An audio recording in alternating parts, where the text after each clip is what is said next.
আলাইকুম সম্মানিত ভিউয়ার্স, দেখেন আজকে নিয়ে আসলাম আপনাদের সামনে নতুন একটি মাছের ভিডিও। যে মাছগুলো চাপের মাছ, এই মাছগুলো 7-8 কেজি। আপনারা যারা দ্রুত মাছ চাষ করে অল্প সময়ের ভিতরে মাছ বাজারজাত করতে চান, তারা আমাদের সাথে অবশ্যই যোগাযোগ করবেন, কেননা এই মাছগুলো বড় সাইজের মাছ।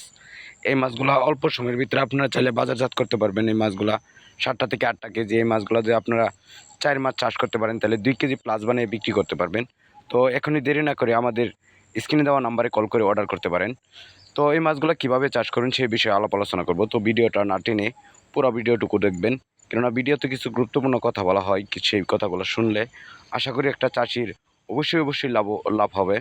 তো কীভাবে চাষ করবেন সে বিষয়ে আলোচনা করি। তো এই মাছগুলো সর্বপ্রথমে বলে নেই, আপনারা যারা আমাদের এই মাছের ভিডিওগুলো দেখেন অবশ্যই চ্যানেলটা সাবস্ক্রাইব করে রাখবেন, কেননা আমাদের অনেক ভিডিও ছাড়া, প্রতিদিন ভিডিও ছাড়া হয় নিয়মিত। আপনারা যদি ভিডিওগুলো দেখেন তাহলে অবশ্যই আপনারা অনেক উপকার হবে। তো এই জন্য চ্যানেলটা সাবস্ক্রাইব করে রাখবেন। তো এই মাছগুলো কীভাবে চাষ করবেন সেই বিষয়ে আলোচনা।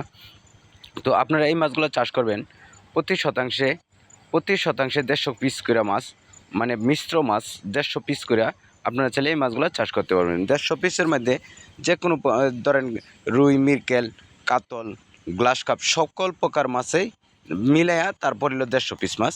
ওই 150 পিস মাছ যদি প্রতি শতাংশে চাষ করতে পারেন, তো 4 মাস, আশা করি 4 মাসে এই মাছগুলো চাষ করলে আপনারা এই মাছগুলো 4 মাসে বাজারজাত করতে পারবেন। অবশ্যই 2 কেজি প্লাস বানিয়ে বিক্রি করতে পারবেন।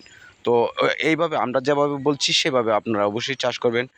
আর যদি আপনারা ঘনত্ব চাষ করেন, আচ্ছা সেই কথা বলি, ঘনত্ব চাষ যারা করতে চান এবং যারা ঘনত্ব চাষ করেন, তারা একটা জিনিস মাথায় হয়তো রাখেন না, যে ঘনত্ব চাষ করার কারণে এই মাছগুলা বাড়ে কম।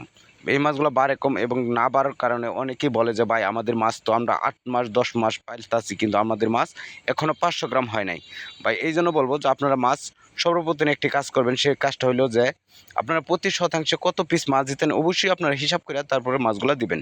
কেননা হিসাব করে যদি আপনারা হিসাব করে মাছগুলো না দেন, তাহলে দেখা গেছে আপনারা লাভের চাইতে লসের হারটাই বেশি থাকবে।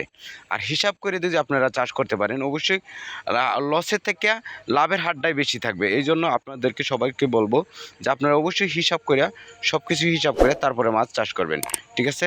তো আজকে এই পর্যন্ত। পরবর্তী ভিডিও পাওয়ার জন্য অবশ্যই আমাদের চ্যানেলটা সাবস্ক্রাইব করে দেবেন। আল্লাহ হাফেজ।